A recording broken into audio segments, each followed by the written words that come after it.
जून 1950 का दिन था। North east airlines flight number 2501 ने रोजाना की तरह न्यूयॉर्क से सिएटल के लिए उड़ान भरी, लेकिन बीच में लेक मिशिगन के ऊपर जैसे ही प्लेन पहुंचा, अचानक से मौसम ने करवट ली। तेज हवाएं चलने लगी, तूफान ने प्लेन को चारों ओर से घेर लिया। अचानक से प्लेन रडार से गायब हो गया।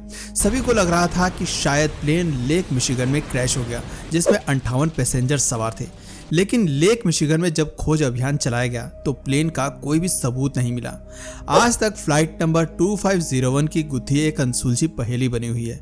ये तो सिर्फ एक इंसिडेंट है। इस तरह के कई रियल स्टोरीज अब तक हमारे सामने आ चुकी हैं। आखिर गायब होने वाले इन प्लेन्स की थ्योरी क्या है? क्या इनका कनेक्शन किसी दूसरी दुनिया और एलियन से है? क्या धरती पर बने एंशिएंट स्टारगेट से ये प्लेन गायब हो गए? क्या स्टारगेट्स की मदद से वाकई में टाइम ट्रेवल और डिस्टेंस ट्रेवल पॉसिबल है? क्या गुप्त दरवाजों के जरिए एलियंस धरती पर आते थे? क्या एंशिएंट पीपल वर्महोल टेक्नोलॉजी के बारे में जानते थे? आइए इस रहस्य से पर्दा उठाने की कोशिश करते हैं। दोस्तों, साल 1583 में स्पेनिश आक्रमणकारियों ने इंका एम्पायर के टाउन्स पर हमले करने शुरू कर दिए थे। सभी लोग अपनी जान बचाने के लिए इधर उधर भाग रहे थे, लेकिन अमारू रामो नाम के एक प्रीस्ट बिल्कुल शांत थे। वो तो आक्रमणकारियों का इंतजार कर रहे थे। उनके पास एक गोल्डन डिस्क थी जिसे की of the God of the seven rings कहा जाता था। जैसे ही उनके शहर तक स्पेनिश पहुंचे, अमारू रामू वो डिस्क लेकर लेक टिटिकाका के पास पहाड़ी इलाके में पहुंच गए। वहां उन्हें पहाड़ में एक दरवाजा बना हुआ नजर आया। एक लोकल व्यक्ति ने प्रीस्ट को बताया कि इस दरवाजे से दुनिया के दूसरे कोने में ट्रेवल किया जा सकता है। दरवाजे के अंदर एक सुराख था, जैसे वहां पर कोई चाबी लगाने की जगह हो। प्रीस्ट ने उस सुराख में गोल्डन डिस्क लगाई और वो परफेक्टली फिट हो गई। अचानक ही दरवाजे में से ब्लू कलर की लाइट बाहर आई और वो प्रीस्ट उस दरवाजे से दूसरी दुनिया में चले गए। कुछ समय तक ये स्टोरी लोगों के बीच चर्चा का विषय बनी, लेकिन धीरे धीरे इसे एक मिथ करार दिया जाने लगा। साल 1996 में जोस लुइस डेलगाडो इस कहानी को दोबारा लाइमलाइट में लाए। उन्होंने अपने सपने में एक दरवाजा देखा था जिसमें से ब्लू कलर की लाइट निकल रही थी। ऐसा ही सपना वो कई बार देख चुके थे। वो पेरू में गाइड का काम किया करते थे। एक दिन वो जब पहाड़ों को एक्सप्लोर कर रहे थे तो उन्हें एक विशाल दरवाजा मिला। उस दरवाजे को उन्होंने गेट ऑफ द गॉड का नाम दिया। दरवाजा करीब 25 फीट लंबा और 25 फीट चौड़ा था। ये ठीक वैसा ही गेट था जैसा कि जोस ने अपने सपने में देखा था। लोकल लोगों ने बताया कि दरवाजे के पीछे से कभी कभी म्यूजिक की आवाजें सुनाई देती हैं। दरवाजे को टच करने पर एक पॉजिटिव एनर्जी फील होती है। पूरा दरवाजा पहाड़ के अंदर कार्व करके बनाया गया था। लोगों को दरवाजे के आसपास सुपर नेचुरल पावर्स का भी एहसास होता है। दोस्तों, गेट के बारे में ये बात बताई गई है कि इसके जरिए लॉन्ग डिस्टेंस ट्रेवल किया जा सकता है। कुछ ही सेकंड्स में दुनिया के दूसरे कोने में इस दरवाजे की मदद से ट्रेवल किया जा सकता है, क्योंकि एक ऐसा ही गेट तुर्की में भी देखने को मिला था। कुछ थ्योरीज के मुताबिक इन दोनों गेट्स के बीच कोई कनेक्शन है, वरना हजारों किलोमीटर के फासले पर एक जैसे गेट्स का होना कोई इत्तेफाक नहीं हो सकता। लेक टिटिकाका के आसपास ऐसे 5 गेट्स बने हुए हैं जिन्हें गेट ऑफ द गॉड कहा जाता है। दोस्तों, साल 1971 में अमेरिका के कुछ ट्रैवलर्स इंग्लैंड में स्टोनहेंज साइट विजिट करने के लिए आए।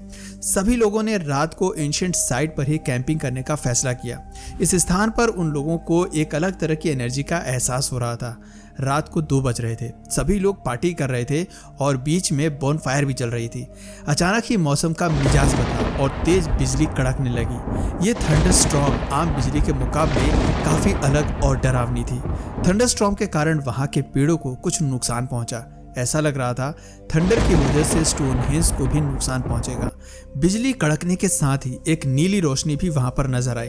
एक व्यक्ति ने दूर से आसमान में नीली लाइट देखी तो वो स्टोनहेंज वाली जगह पर पहुंचा। उसने देखा कि वहां पर कैंपिंग का सामान और लोगों के बैग्स पड़े हुए थे। बीच में आग भी जल रही थी, लेकिन वहां कोई इंसान मौजूद नहीं था। शायद सभी लोग उस ब्लू लाइट के जरिए दूसरी दुनिया में ट्रेवल कर गए।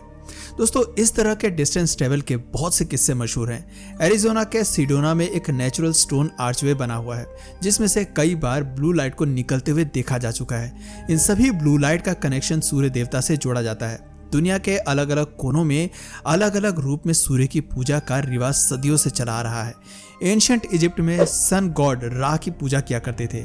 उनका मानना था कि रा ने ही दुनिया का निर्माण किया है और वो सभी देवताओं में सर्वश्रेष्ठ है। मिस्र में ग्रेट पिरामिड ऑफ गीजा से सिर्फ 10 मील की दूरी पर अबू गोरस नाम की जगह है जिसे द क्रो नेस्ट कहा जाता है। ये साइट भी डिस्टेंस ट्रेवल का एग्जाम्पल पेश करती है। ऐसा माना जाता है कि इस साइट से रॉक गॉड तक पहुंचा जा सकता है। इस साइट को देखकर कुछ लोगों का कहना है कि प्राचीन समय में इसे हाथों से नहीं बल्कि एडवांस टेक्नोलॉजी की मदद से बनाया गया है। यहाँ पर जितने भी ऑब्जेक्ट्स हैं उनमें मॉडर्न टूल्स के निशान नजर आते हैं। परफेक्ट गोल शेप्स एंशिएंट टाइम्स में बनाना पॉसिबल नहीं था। कुछ थ्योरीज का कहना है कि इस जगह पर लिक्विड मरकरी का काम किया जाता था। साउथ अमेरिका के पुमा पुंकू की साइट पर भी इसी तरह के मॉडर्न मशीनरी के निशान देखे जा सकते हैं। दोस्तों, इनका सिविलाइजेशन के क्रिएचर को लेकर एक दिलचस्प कहानी बताई जाती है। कहा जाता है कि सन गॉड विराकोचा के बच्चे 3 मिस्टीरियस गेट्स के जरिए धरती पर आए थे। उन्होंने इनका सिविलाइजेशन के लोगों को ज्ञान दिया और नई सभ्यता का विकास किया। इसके अलावा ग्रीस और रोमन ट्रेडिशन में कहा जाता है कि अगर किसी को टाइम ट्रेवल या डिस्टेंस ट्रेवल करना है तो उसे गॉड सिबेल से परमिशन लेनी होगी, जिन्हें गार्डियन ऑफ द गेटवेज कहा जाता है। यानी कि दुनिया की हर सभ्यता, हर समाज और हर कोने में हमें टाइम ट्रेवल और डिस्टेंस ट्रेवल के कुछ न कुछ सबूत, किस्से और कहानियां सुनने को मिल जाते हैं। लेकिन भला यह कैसे पॉसिबल है? इसका जवाब एक्सपर्ट्स को श्रीलंका में मिला है। श्रीलंका में सकवाला चक्राया बना हुआ है। स्टोन पर बने इस सर्कुलर फिगर के बारे में अब तक कोई पुख्ता जानकारी तो नहीं मिल पाई है, क्योंकि इस पर लिखी लैंग्वेज और सिंबल्स को अच्छी तरह से डिकोड नहीं किया जा सका है। इस चक्र को कब और किसने बनाया ये भी कोई नहीं जानता। एक्सपर्ट्स ने इस चक्र से रिलेटेड कुछ थ्योरीज देने की कोशिश की है। कुछ रिसर्चर्स के मुताबिक इस चक्र में स्टारगेट्स के नेटवर्क के बारे में बताया गया है, जिसके जरिए एक्स्ट्रा टेरेस्ट्रियल लोग यानी कि दूसरे ग्रह पर रहने वाले जीव धरती पर आया करते थे। धरती पर बने स्टारगेट्स का नक्शा ही इस चक्र में दिखाया गया है, यानी कि एडवांस टेक्नोलॉजी की मदद से एलियंस धरती पर आते रहते थे। दोस्तों, ये तो सब हुई इतिहास की बातें। मॉडर्न टाइम में भी डिस्टेंस एंड टाइम ट्रेवल से रिलेटेड कई इंसिडेंट हमें देखने को मिल चुके हैं। एक घटना के बारे में हमने वीडियो की शुरुआत में ही आपको बताया था, फ्लाइट 2501, जिसके बारे में आज तक जानकारी नहीं मिल पाई है। साल 1891 में schooner Thomas Hume 7 crew members के साथ लेक मिशिगन में गायब हो गया था।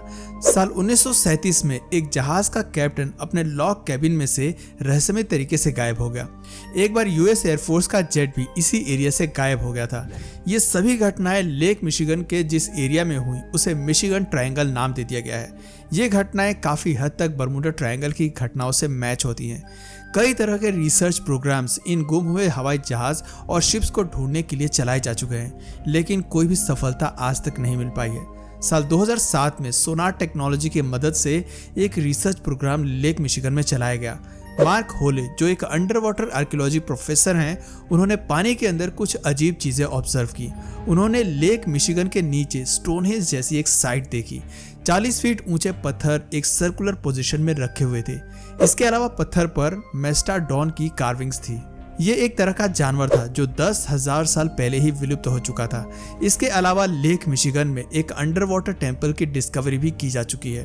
दोस्तों, बात करें साइंटिफिक थ्योरी की, तो एल्बर्ट आइंस्टाइन ने अपनी जनरल रिलेटिविटी में बताया था कि अगर पेपर पर 2 डॉट बनाई जाए और उस पेपर को फोल्ड करके दोनों डॉट मिला दिया जाए तो एक ब्रिज बन जाएगा, जिसके जरिए मैटर्स ट्रेवल कर सकते हैं। इस तरह के लॉन्ग डिस्टेंस ट्रेवल बहुत कम टाइम में किए जा सकते हैं।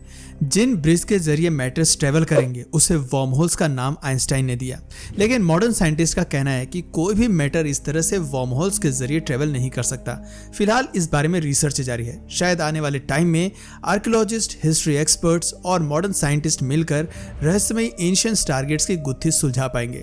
इसके बारे में आपके क्या विचार हैं, हमें नीचे कमेंट सेक्शन में जरूर बताइएगा। और अगर इस वीडियो से आपको कुछ नया जानने या सीखने को मिला या फिर इंटरेस्टिंग लगा तो प्लीज़ इस वीडियो को एक लाइक करके अपने फ्रेंड्स और फैमिली में से जरूर शेयर करें।